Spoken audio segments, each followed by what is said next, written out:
Welcome to V3 news. లక్ష్యం సమాజహితం. నేను Emilia. Bulletin లో ముందుగా హెడ్లైన్స్ చూద్దాం. నల్లగొండ జిల్లా కేంద్రంలో భారీ బ్యాంక్ స్కామ్. ఫోర్జరీ సంతకం, నకిలీ డాక్యుమెంట్లతో బ్యాంకు 2.5 కోట్ల టోకరా. సిద్దిపేట జిల్లాలో బీసీ బాలికల వసతి గృహాన్ని ఆకస్మిక తనిఖీ చేసిన మాజీ మంత్రి. విద్యార్థుల కోసం హాస్టల్లో గీజర్ ఏర్పాటు చేస్తామన్న ఎమ్మెల్యే హరీష్ రావు. నల్గొండ జిల్లాలో ఉద్యోగుల సమస్యలు పరిష్కరించాలంటూ రిలే నిరాహార దీక్షలు. చట్ట ప్రకారం కనీస వేతనాలు చెల్లించాలని డిమాండ్.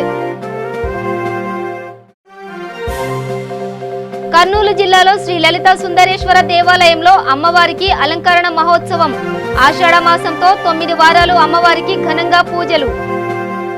ఇక డీటెయిల్స్ చూస్తే రాష్ట్ర వ్యాప్తంగా రిలే నిరాహార దీక్షలు చేపట్టడం జరిగింది. అందులో భాగంగా నల్లగొండ జిల్లాలో నల్లగొండ కలెక్టరేట్ గేటు ముందు నిరాహార దీక్షలు చేపట్టడం జరిగింది. జిల్లా అధ్యక్షుడు గొల్లా రవీందర్ మాట్లాడుతూ కనీస వేతనం, చట్ట ప్రకారం వేతనాలు చెల్లించాలని డిమాండ్ చేశారు. PF, ESI చెల్లించాలని, కార్మిక చట్ట ప్రకారం ఒక వ్యక్తి రోజుకు 8 గంటలు మాత్రమే పనిచేయాలని, కాంట్రాక్టు పరిమితి 3 నుండి 5 సంవత్సరాలు ఇవ్వాలని, సొంత జిల్లాలోనే విధులు నిర్వర్తించే విధంగా అమలు చేయాలని డిమాండ్ చేశారు. మనలాంటి వాళ్ళను ఊగిస్లాట్లో పెట్టి మీరు బాగా పనిచేస్తే ఆలోచిస్తాం, మీరు భవిష్యత్తులో పర్మనెంట్ అవుతారు, మీ వేతనాలు పెరుగుతాయి, మీకు ఇతర మీకు సంక్షేమ పథకాలు వర్తింపజేసే విధంగా చర్యలు తీసుకుంటామని ప్రభుత్వాలు ఊకతంపుడు ఉపన్యాసాలు చేస్తున్నాయి తప్ప నిజంగా ఇందులో చిత్తశుద్ధి లేదు అనేది మనం CITగా చెప్పదలుచుకున్నాను. ఎందుకంటే మొన్న ప్రకటించినటువంటి ప్రభుత్వం మొన్న జీవో ప్రకటించింది. 178 రూపాయలు కనీస వేతనం ఉండాలి అన్నారు. అంటే 178 రూపాయలు ఇంటూ 26 రోజులకి ఎంత వస్తుంది? సుమారు 4800 వస్తుంది. అంటే ఒక సగటున ఒక మనిషి బతకడానికి 4800 నెల రోజుల్లో సరిపోతుందా ఈ రోజుల్లో? అంటే ఇప్పుడు కేంద్ర ప్రభుత్వం కొత్తగా తీసుకొస్తుంది పారిశ్రామిక వివాదాల చట్టం కానీ, ID యాక్ట్ కానీ, లేదా వివిధ కార్మిక చట్టాలన్నీ తొలగించుకుంటూ వస్తుంది. అంటే మీరు అడుగుతున్నటువంటిది ఒకవైపున కనీస వేతనం అడగాలి, PF, ESI కావాలి, మీరు మా భవిష్యత్తులో ఉపాధి గ్యారంటీ ఉండాలి, ఉద్యోగ భద్రత ఉండాలని చెప్పేసి కోరుతున్నారు. మరి దీనికి ఇంత పెద్ద దేశవ్యాప్తంగా ఈ స్కీమ్లో పనిచేస్తున్నటువంటి వాళ్లకు, వేలాది మందికి ఉన్నటువంటి మీకు ఒక జాబ్ సెక్యూరిటీ ఇవ్వలేని పరిస్థితి ఎందుకు ఈ ప్రభుత్వం నుంచి కనబడుతుంది? అంటే ఇటువంటి వాళ్ళని మనందరినీ మన శక్తినంతా ఉపయోగించుకొని ప్రభుత్వం వాడుకొని మళ్ళీ వదిలేయటం అన్నట్టు. అంటే ఇటు వదిలేయటం వల్ల మనం దీని మీద డిపెండ్ అయ్యి మన కుటుంబాల్ని మనం పోషించుకుంటూ ఇంకో పని చేయకుండా దీని మీదనే డిపెండ్ అయ్యి ఈ ఉద్యోగం భవిష్యత్తులో నాకు భోజనం పెడుతుంది, నా కుటుంబాన్ని సాదుతుంది అనే భవిష్యత్తులో ఇది ముందు తీసుకుపోవచ్చు అని చెప్పేసి నువ్వు ఆశలతో పనిచేస్తున్నావు. కానీ నీ ఆశల్ని నీరుగార్చుతుంది ఈ ప్రభుత్వం. అందుకని ఈరోజు కనీస వేతనం 178 రూపాయలు అనేది కార్మిక సంఘాలన్నీ వ్యతిరేకిస్తూ ఉన్నాయి. ఇప్పుడు తీసుకొస్తున్న చట్టాన్ని మనం వ్యతిరేకిస్తూ ఉన్నాం.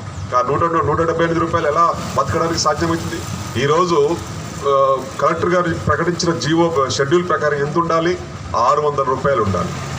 600 రూపాయలు ఉంటేనే బతకగలుగుతాం అని చెప్పేసి లెక్కలతో చెప్పింది. దీనికి కొన్ని నిబంధనలు ఉన్నాయి. మనం తినే ఆహారం రోజుకు 27,000 క్యూసెక్ల 27,000 క్యాలరీల భోజనం కావాలి. అన్ని రకాలు మనం తినేటువంటి భోజనాలు, బట్ట, వైద్యము, మనం తీసుకున్నటువంటి ఆహార పదార్థాలు ఇవన్నీ లెక్కేస్తే గవర్నమెంట్ చట్ట ప్రకారంగా దీనికి అయ్యే ఖర్చు 22,000. నేను ఏం చెప్పేది కాదు, ఇది ప్రభుత్వం చెప్తున్న లెక్కల నిబంధన అవ్వాలి. మరి 27,000 క్యాలరీలకు 22,000 అవుతుంది. ఈ 22,000 అయినా నిర్ణయించిందా ప్రభుత్వం చట్ట ప్రకారంగా? ఎక్కడైనా నిర్ణయించలేదు. 22,000 చట్టం దాల్చాలన్నా కూడా పోరాటాలు జరుగుతూ ఉన్నాయి. కనీసం కార్మిక సంఘాలని దేశవ్యాప్తంగా ఒక నిర్ణయానికి వచ్చినాయి. కనీసం అట్లీస్ట్ బతకడానికైనా 18,000 ఇవ్వండి అని ఒక జనరల్ డిమాండ్. మీలాంటి వాళ్ళకి కాదు, అది అసంఘటిత రంగంలో ఈరోజు వివిధ సెక్షన్లో పనిచేస్తున్నటువంటి కూలీ పాలు చేసే వాళ్ళకి కనీసం 18,000 ఉండాలంటున్నారు. ఎందుకు ఉండాలంటున్నారు? ఇవాళ మనం తినాల్సిన పోషక పదార్థాలు, ఎవరైనా పోషక పదార్థాలు తినాలనుకుంటే ఈరోజు మీరు ఇచ్చే ఈ 14,000లో మీకు ఇస్తున్నటువంటి 14,000 రూపాయలతో పోల్చుకొని లెక్కలేసుకోండి. మీరు లెక్కలేసుకుంటే ఈరోజు పాలు, గుడ్లు, మాంసం తినాలి. మీరు తినగలుగుతున్నారా? పాలు, గుడ్లు వస్తున్నాయా? పండ్లు వస్తాయా? మాంసం 500-600 రూపాయలు కిలో. మీరు ఎన్ని రోజులు తినగలుగుతారు ఇట్లా తెచ్చుకొని? అంటే తినాల్సిన పోషక పదార్థాలు ఎక్కడి నుంచి వస్తాయి? జీతం బట్టే కదా. మనం జీవించగలిగిన హక్కు ఎక్కడి నుంచి అంటే మనం తీసుకుంటున్న వేతనాల నుంచి మనం ఉన్నాయి. సరే, మరి ఈరోజు ధరలు పెరుగుతున్నాయి, నిత్యావసర వస్తువుల ధరలు పెరుగుతున్నాయి. పెరుగుతున్న ధరలకు అనుగుణంగా మీ వేతనాలు పెరగటంలో అడగటంలో న్యాయం ఉంది, మీ డిమాండ్ సమంజసమైంది. అందుకని కనీస వేతనాలు మాకు పెరగాలన్నప్పుడు మీరు అడుగుతున్న డిమాండ్ ఈ ప్రభుత్వం ముందు పెడుతున్నప్పుడు కూడా ప్రభుత్వం ఆలోచన చేయట్లేదు. మరి ఈరోజు రాష్ట్రంలో అందరూ తెలంగాణ కోసం నీళ్లు నిధులు ఉద్యోగాల కోసం పోరాటం చేసినాం. మీరందరూ కూడా భాగస్వాములు అయ్యారు. పెద్ద ఉద్యమం జరిగింది, తెలంగాణ వచ్చింది, నిధులు నీళ్లు వచ్చినాయి. మరి ఉద్యోగాల గురించి మాట ఏంటి? కేసీఆర్ ఎందుకు ఈ రాష్ట్రంలో కేంద్ర ప్రభుత్వాన్ని డిమాండ్ చేయట్లేదు? కేంద్ర ప్రభుత్వ పరిధిలో ఉండే స్కీములు కానీ, కేంద్ర ప్రభుత్వ పరిధిలో ఉండే స్కీములు 60 రకాల స్కీములు ఉన్నాయి. ఈ 60 రకాల స్కీముల్లో పనిచేస్తున్న వాళ్ళు చాలామంది ఉన్నారు, లక్షలాది మంది ఉన్నారు, 3 లక్షల మంది ఉన్నారు రాష్ట్రంలో. దేశవ్యాప్తంగా చూస్తే 3 కోట్ల మందికి ఎక్కువనే ఉంటారు. మరి ఇంతమంది ఉన్నటువంటి ఉద్యోగుల గురించి కేంద్ర ప్రభుత్వం పట్టించుకున్నప్పుడు రాష్ట్ర ప్రభుత్వం కూడా శాసనసభలో ఒక తీర్మానం చేసి ఈరోజు కాంట్రాక్ట్ అవుట్సోర్సింగ్ ఉద్యోగులను పర్మనెంట్ చేయాలి, కేంద్ర ప్రభుత్వం మీద ఒత్తిడి తేవడానికి ఎందుకు కేసీఆర్కి ధైర్యం లేదు? రాష్ట్రంలో ఎందుకు అడగలేకపోతున్నాడు కేంద్ర ప్రభుత్వాన్ని? నువ్వు అడుగు, ముందు నువ్వు అడుగు, ఒక అడుగేస్తే 2 అడుగులు మనం ఒక అడుగు, ఎవరైనా ఒక అడుగుతోటే ప్రారంభమైంది ఉద్యమం. నువ్వు అడుగు కోసం ఈరోజు శాసనసభలో తీర్మానం చేయమని అంటున్నావు. శాసనసభలో తీర్మానం చేస్తే కేంద్ర వ్యాప్తంగా అన్ని రాష్ట్రాల ఉద్యమం ప్రారంభమవుతుంది, అన్ని రాష్ట్రాల నుంచి కూడా ఒత్తిడి వస్తుంది. అటువంటి దానికి మన ఉద్యమం ముందుకు పోవడానికి అవకాశం ఉంది. కానీ కేంద్ర కార్మిక కేంద్రమేమో స్కీములు తెస్తుంది, మానిటరింగ్ రాష్ట్ర ప్రభుత్వం చేస్తుంది. కర్నూలు పట్టణ పరిధిలోని ఓల్డ్ సిటీలో వెలచిన శ్రీ లలిత సుందరేశ్వర అమ్మవారికి ఆషాఢ మాసంలో 9 వారాలు పూజలు నిర్వహించారు. చివరి మంగళవారం కావడంతో అమ్మవారికి శాకంబరి అలంకరణతో పాటు వర్ణ హోమాలు, లలిత సహస్రనామం పారాయణం, అన్నపూర్ణేశ్వరి, వాసవి, లక్ష్మి, విష్ణు కార్యక్రమాలన్నీ భక్తులను ఆకట్టుకుంది. అమ్మవారి అనుగ్రహం అందరికీ ఉండాలని, అందరూ సుఖ సంతోషాలతో ఉండాలని ఈ 9 వారాలు పూజలు చేశామని, పెద్ద సంఖ్యలో భక్తులు అమ్మవారి అనుగ్రహం పొందుటకు వచ్చారని, ఈ కార్యక్రమంలో శ్రీ గురుమేడ సుబ్రహ్మణ్యం స్వామి ఆధ్వర్యంలో అమ్మవారికి ఘనంగా వేడుకలు జరిపారు. ఈ కార్యక్రమంలో జిల్లా కమిటీ అధ్యక్షులు గొల్లా రవీందర్, ఉపాధ్యక్షులు T Kiran Kumar, general secretary S Srinivas తదితరులు పాల్గొన్నారు.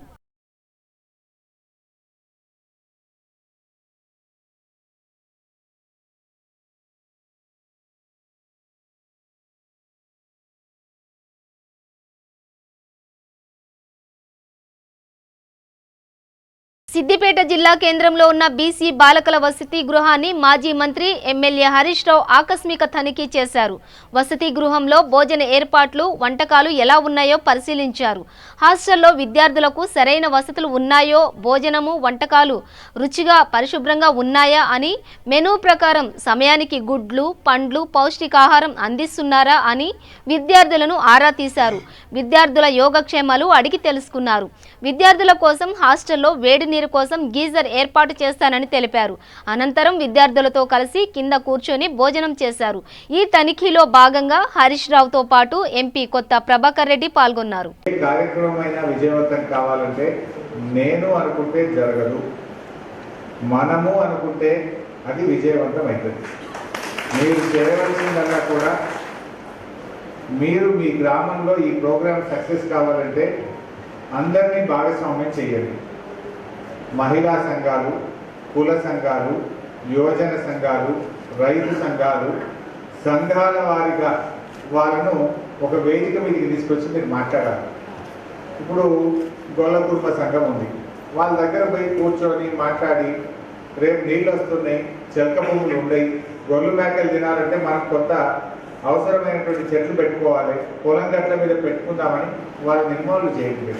సో భవిష్యత్తులో అన్నిటికంటే విలువైనటువంటిది ప్రకృతి, అన్నిటికంటే విలువైనటువంటిది మంచి గాలి. మానవ మనుగడకు, జీవకోటి మనుగడకు కావాల్సింది అన్నిటికంటే ముఖ్యమైనటువంటిది స్వచ్ఛమైనటువంటి ఆక్సిజన్. రేపటి తరానికి మనం ఏదైనా మంచి పని చేస్తున్నామంటే నా దృష్టిలో ఇంతకంటే పెద్ద పని ఇంకోటి లేదు, ఇంతకంటే మంచి పని ఇంకొకటి లేదు. ఇంకో పని ఒకరోజు వెనక ముందైనా రేపు తట్టుకుంటుందేమో, కానీ రేపు ప్రకృతిని దెబ్బతీస్తే మాత్రం విలయ తాండవం జరుగుతుంది. రేపు జరిగే పరిణామాలకు మనమే బాధ్యులం అవుతాం. టెంపరేచర్ పెరుగుతుంది, వర్షాలు తగ్గుతున్నాయి, కారణం ఏంటి? చెట్లు అనేటువంటివి అస్సలు లేకుండా పోతున్నాయి. ఇది ఒక మనిషి చేస్తే, ఒక ఎమ్మెల్యే, ఒక జెడ్పీటీసీ గారు, ఒక ఎంపీపీ గారు, ఒక సర్పంచ్ గారు అనుకుంటే అయ్యేది కాదు. అందరినీ మనం మోటివేట్ చేసి తీసుకుపోవాలి. ఇది ఒక ఉద్యమ తరహాలో తీసుకుపోతే తప్పకుండా దీన్ని సక్సెస్ చేయగలుగుతాం. మా బాగా చేసే సర్పంచ్ గారు ఎంపీటీసీ గారికి తప్పకుండా నేను తగిన గౌరవం, రాష్ట్ర స్థాయిలో జిల్లా స్థాయిలో కూడా బాగా చేసే అధికారికి సర్పంచ్ గారికి ఎంపీటీసీ గారికి మంచి సన్మానం కూడా చేయించే కార్యక్రమం చేస్తాం. క్యాష్ ప్రైజ్ కూడా ఇస్తాం. జిల్లా తరఫున బాగా చేసినటువంటి గ్రామ సర్పంచ్ గారికి టాప్ 1, 2, 3 ప్రతి మండలానికి మొత్తం కాన్స్టిట్యున్సీ కాదు 1,00,000 రూపాయలు మొదటి బహుమతి ఇస్తాం, 50,000 రెండవ బహుమతి ఇస్తాం, మూడవ బహుమతి 25,000 ఇస్తాం. ఇది ప్రతి మండలానికి కూడా ఇస్తాం. ఆ Panchayat secretary, field assistant, sarpanch గారు ఈ ముగ్గురు ఒక టీం. ఈ ముగ్గురు కలిసి మీరు చేయండి. ఒక మోటివేషన్ ఉండాలి. అదేవిధంగా మా వ్యవసాయ విస్తరణ అధికారులు, ఏ వ్యవసాయ విస్తరణ అధికారులు అయితే బాగా పనిచేసి మొక్కలు బాగా పెట్టించి సర్వే చేస్తారో మరి రకాలు రాకపోయాయి.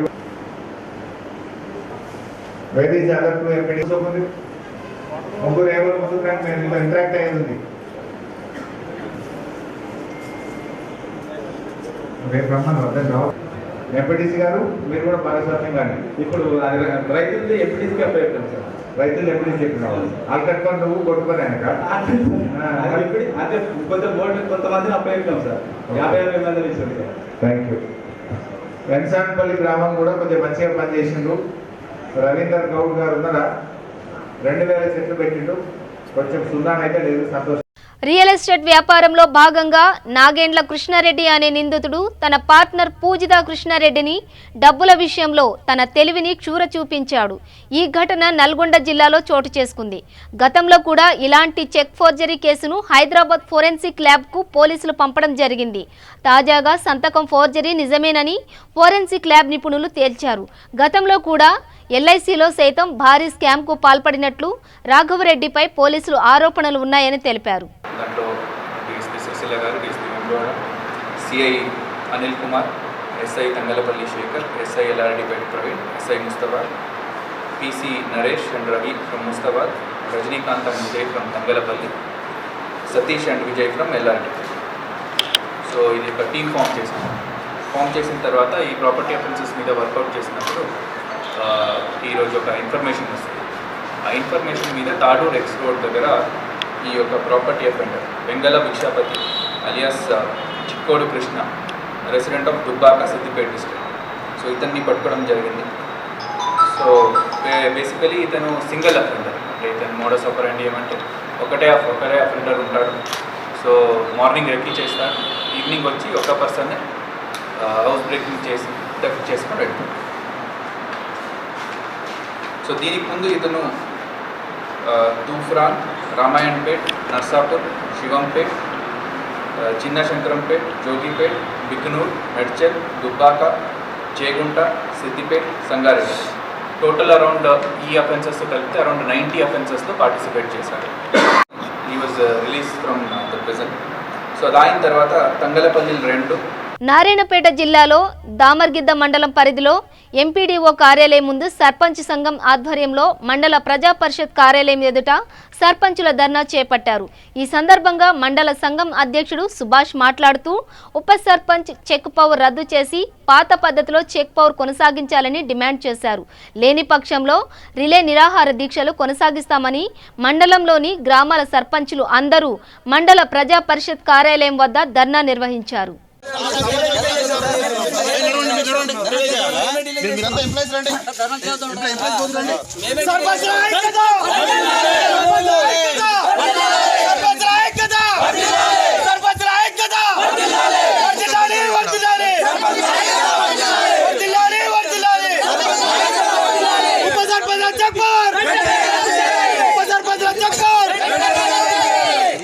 తాగనికైనా నీళ్ళు లేక ఎక్కడ నుండి తెచ్చుకుంటాము. 500 మొక్కలకు ఒక వ్యక్తి వస్తాడు వారం రోజుల్లో. ఒకసారి ఇవన్నిటి గుణంగా పునరాలోచించి చట్టంలో ఉన్నటిని సవరించమని మేము కోరుకుంటున్నాం. కానీ అంతే తప్ప ఈ గవర్నమెంట్ కానీ ఎవరికి కానీ వ్యతిరేకం కాదు, వ్యతిరేకం చేస్తలేము. మా ఉన్న ఆవేదన మేము తెలియజేస్తున్నాం. కాబట్టి ప్రజలంతా మీరు కూడా ఒకసారి ఆలోచించండి.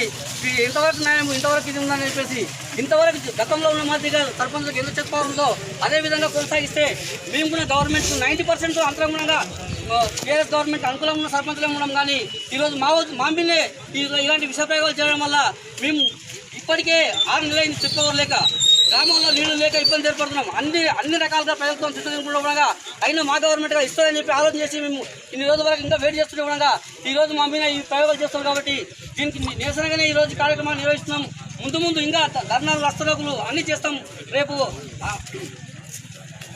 8 తారీఖు నాడు ఇంద్రపార్లో ధర్నా ప్రపంచం రాష్ట్ర సంఘం తరఫున ధర్నా పెట్టడం జరుగుతుంది. కాబట్టి ఇవి అందరికీ తెలవాలని, ప్రజలకు తెలవాలని మా ఆవేదన ఏమి లేదండి. ఇప్పటికీ చెక్ పవర్ లేకుండా ఉండగా మా సొంత డబ్బులు ఖర్చు పెట్టి చేసిన పనులను చేస్తున్నాం, ఊళ్ళో అన్ని గ్రామాలు చేస్తున్నాం. కాబట్టి ఒకసారి అందరూ కూడా ఆలోచన చేసి, ముఖ్యమంత్రి గారు కూడా ఆలోచన చేసి మాకు తప్పకుండా ఈ కొన్ని న్యాయం చేస్తారని చెప్పి కోరుకుంటూ ఇచ్చిన ఉపన్యాసం ముగిస్తున్నాం. కామారెడ్డి జిల్లా బిచ్కుంద మండలంలో ప్రభుత్వ ఆసుపత్రి ప్రారంభించడం జరిగింది.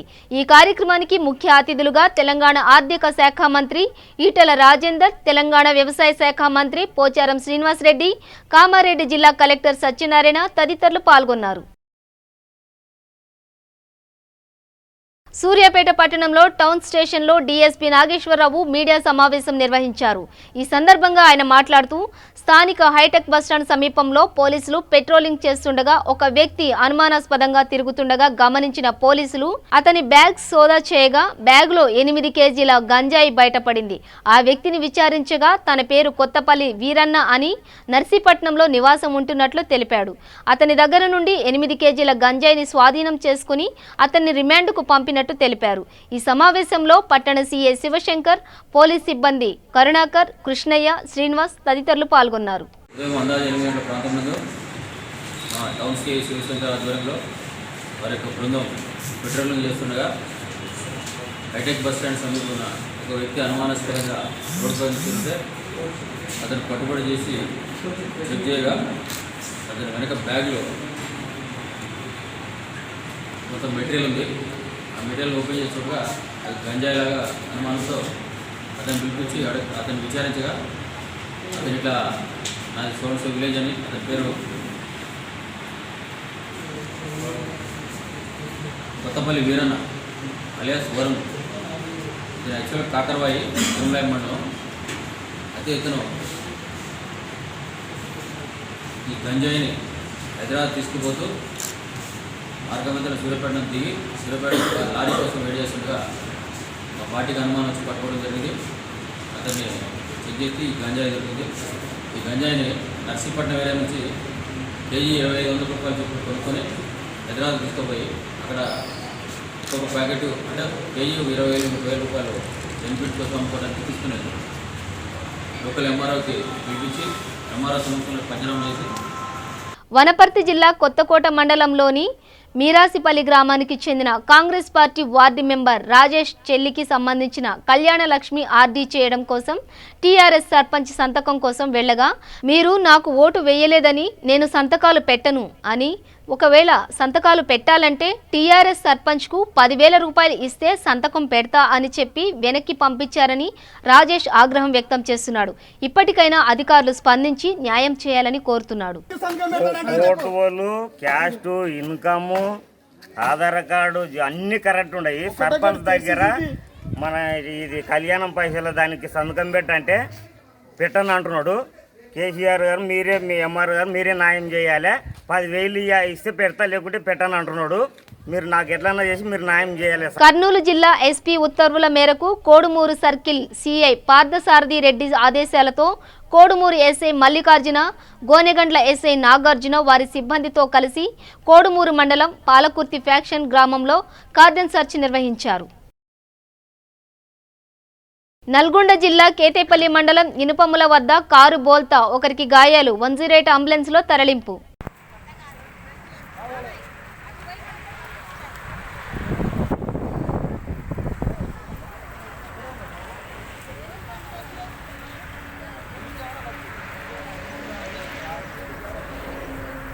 జోగులాంబ గద్వాల జిల్లా హిందూ సాంప్రదాయంలో సనాతన ధర్మం ప్రాముఖ్యతను తెలియజేస్తూ విశ్వ హిందూ పరిషత్ జగదీశ్వర్ రెడ్డి ఆధ్వర్యంలో నదీ తల్లికి స్వాగతం పలుకుతూ సాంప్రదాయ పద్ధతిలో పురోహితుల సమక్షంలో కృష్ణవేణి నదీమా తల్లికి పసుపు, కుంకుమ, గంధం, చీర, గాజులు, వేద మంత్రాల మధ్య పురోహితులు సమర్పించారు.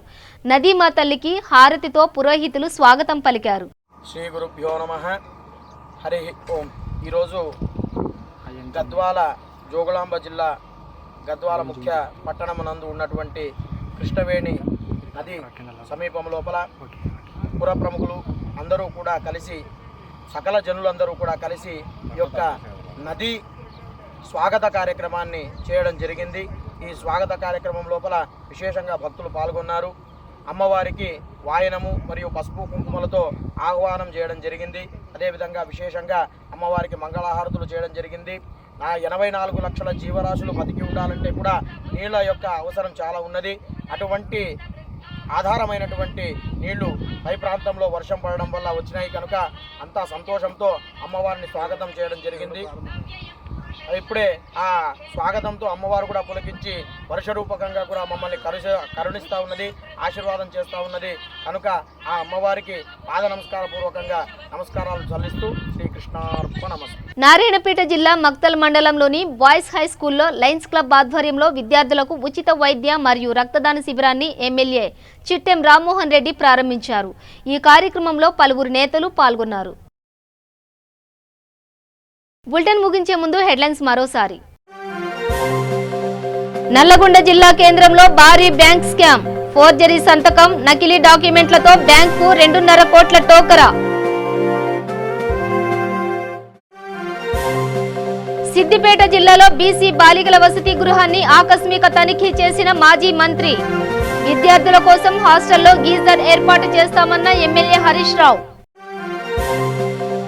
నల్గొండ జిల్లాలో ఉద్యోగుల సమస్యలు పరిష్కరించాలంటూ రిలే నిరాహార దీక్షలు, చట్ట ప్రకారం కనీస వేతనాలు చెల్లించాలని డిమాండ్. కర్నూలు జిల్లాలో శ్రీ లలితా సుందరేశ్వర దేవాలయంలో అమ్మవారికి అలంకరణ మహోత్సవం, ఆషాఢ మాసంతో 9 వారాలు అమ్మవారికి ఘనంగా పూజలు. ఇవి బులెటిన్ విశేషాలు. చూస్తూనే ఉండండి V3 న్యూస్, లక్ష్యం సమాజహితం.